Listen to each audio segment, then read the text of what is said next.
Welcome to Airplay 2020. I'm your host, Connie Kempfinger, and we have a cute play for you today. It's pretty deep, but yet it's still farcical as usual. It's penned by the hand of Dean Beven. Dean, say hello. Hi, everyone. Hi. So, where did you get the idea for this play, Dean? Well, often for my 10-minute plays, I like one where everyone already knows the backstory. I don't have to decide what the characters are like. Everyone knows them. So that was a good start for this. I wrote this just a few weeks ago, and my idea as I wrote it was I was going to write a comedy about the fall of man. And so I did that, I think. I'll leave that up to you. But then I discovered after I'd written it that it was also a stealth morality play. So, yeah. Well, thank you so much for sharing, and that's absolutely wonderful, and we'll see you tonight. And I want to welcome a newcomer here on the On Air Players, Brandy Chapman. Hi, Brandy. Hello. Nice to meet you. Nice to have you on the team. Brandy's going to read some stage directions for us tonight, and she's going to be one of our co-hosts. So you'll get to see a lot of her. She's from Kentucky, and she's actually now in Florida doing theater. What have you been doing lately, Brandy? I've been doing a lot of shows at the community theater here, like South Pacific and Harvey, and we're in the midst of Beauty and the Beast. So as soon as we're actually able to reopen up, we're going to stage that one soon, too. Oh, cool. Harvey. I love Harvey. Where is that rabbit? I know. Anyhow, without further ado, I would like to welcome my right arm co-host, Christy Donahue, the lovely, the talented actress of stage and screen, and now live stream. Welcome, Christy. Thank you, Connie. Before we get started with the show, I just want to introduce my fellow actors for tonight, Claude Isbell.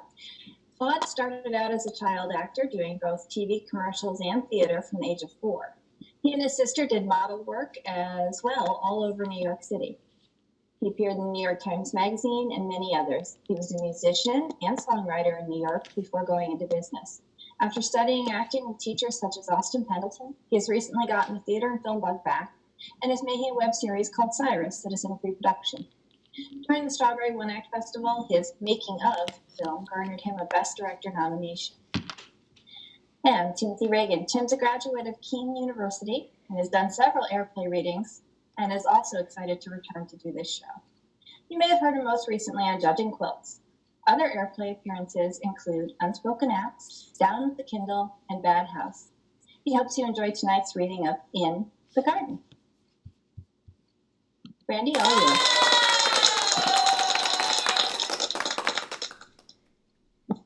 All right, so our scene today is the Garden of Eden. Trees, shrubs, flowers. Eve is wearing a colorful bikini.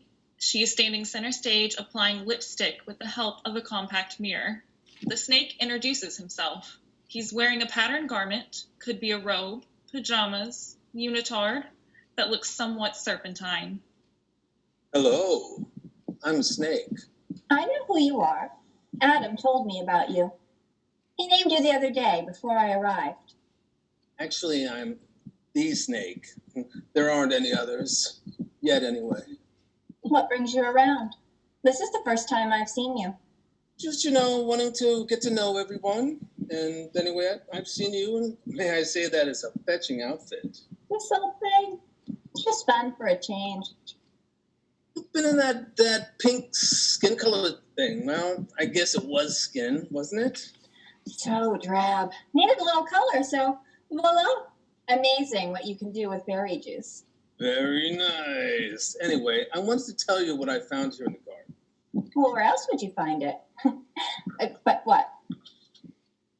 This fruit. I don't know what you call it. Maybe Adam hasn't named it yet, but it's delicious. Here, have a bite.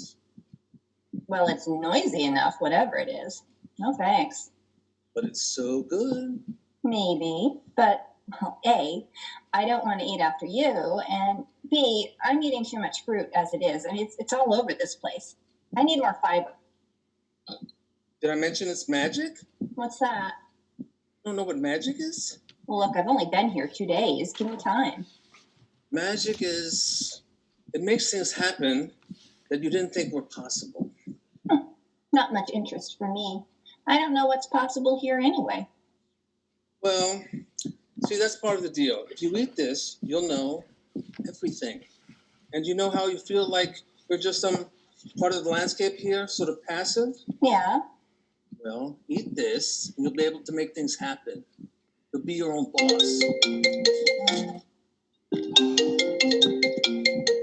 Oh, sorry. What about Adam? Adam enters from left, looks at the scene with suspicion. He's wearing a garland of vines wrapped around his lower torso. Did I hear my name? Oh, Mr. Adams, sir. Eve, what's this stuff all over you? Well, don't you like it? I made it for you. No, I don't. I liked you just the way you were. I know. We were so close. I know. But you've got something on you too. Just till the sun's a little lower. I was getting burned on my sensitive parts. Well, and why shouldn't we all please ourselves? This place is ours. We can do whatever we want in it. I'll be the judge of that. You think you can make the rules here? Sorry, sir. No, I'm just a humble snake. But I was just telling Mrs. Eve here about a wonderful discovery. And what's that? This fruit. Where did you get that? A tree over there. Nuh-uh. That's off limits. I'm tossing it.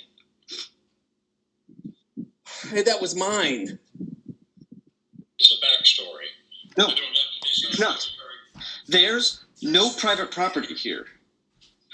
Well, anyway, I was eating it, but I can get another. Do let him get another, Adam. He was going to share it with us, and it can do wonderful things. Eve, that's the fruit we're not supposed to eat. I don't even care what this is. What do you call him? Snake. Snake. What this snake says about it. But Adam, don't you have any intellectual curiosity? The world is that. You know, where you wonder why things are the way they are. But I don't wonder. I like the way things are. We've got this garden with all of this food. We've got each other. We have those other animals you like. The cat, remember? And the dog. And this little lambs and stuff. Well, sure. We have all that. But there could be more. Snake was explaining how we would know everything and be able to be our own boss. Hold it. You were telling her she could be her own boss? Well, that's not exactly. And who do you think is the boss here now? You, of course, sir. And you know, him. I was speaking metaphorically. And what does that mean? He's a good snake.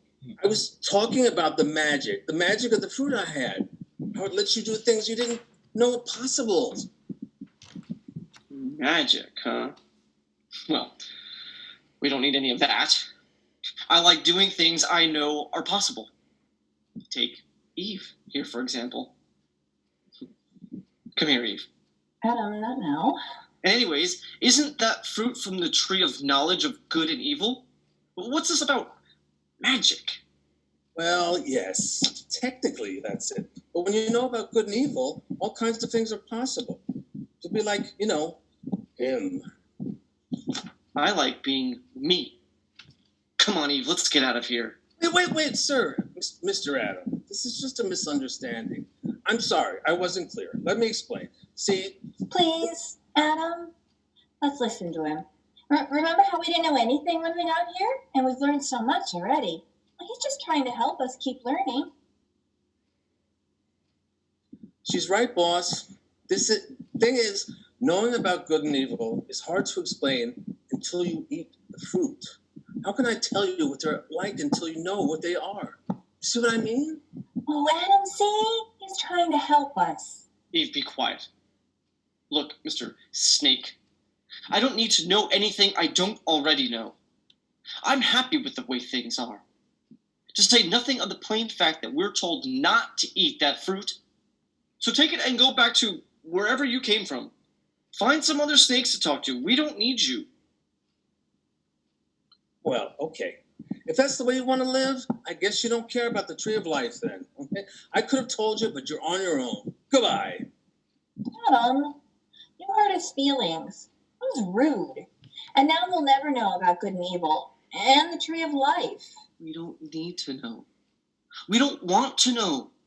This place is paradise. And who cares if we know anymore? Let's just enjoy life. But that's just it. What? Enjoying life. But didn't you hear him just now? He could have told us about the tree of life. There's more. And now we'll never know it. Eve, he's just a fast talker, a snake oil salesman. He's trying to confuse us with words. He doesn't have any special knowledge. Well, I want to know whether you do or not, and I'm going to find out. Mr. Snake, come back. Damn it. Mrs. Eve, you want to talk to me? Yes. Adam and I were just talking about enjoying life and the tree of life, and I realized we don't know anything about that.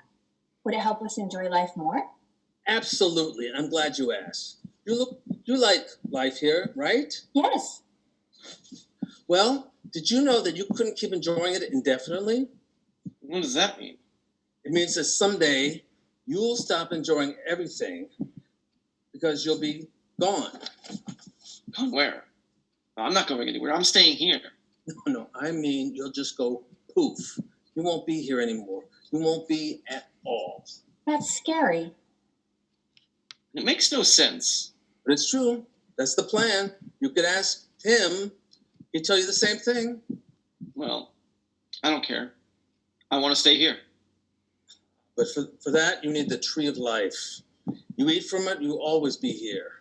See, Adam, I told you we should listen to him. Let's go find it. Why didn't you tell us this to begin with? Instead of fooling around with the good and evil business. That's the thing.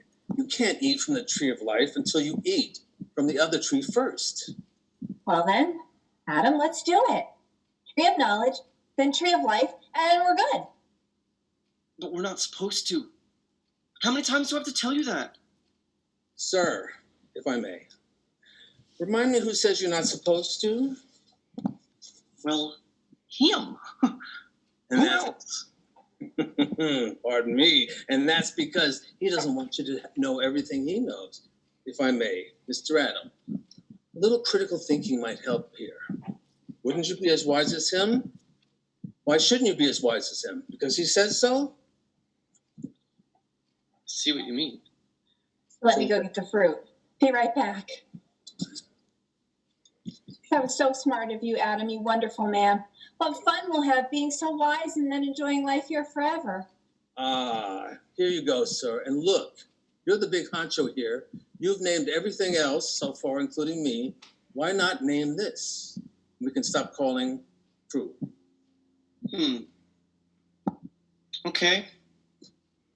I'm calling this apple. I love how decisive you are. Very good, sir. Apple it is. After you. Ladies first. Now you. Pretty good. Lights dim suddenly, lightning flashes, loud thunder. Adam, I think we're in trouble. More way out. lightning and thunder. Sorry. That way out. Watch for the angel with his flame sword. Oh, let's get out of here. This doesn't look good. Oh, darn it, Eve. You and that snake and learning about magic? Me? You're the apple namer. You're the one who wanted to be as wise as him. Me? You took the first bite. Yeah, because you said ladies first. Oh, so now you don't want me to be a gentleman. Oh, watch out for that angel. Her voices fade as they move away. Curtain.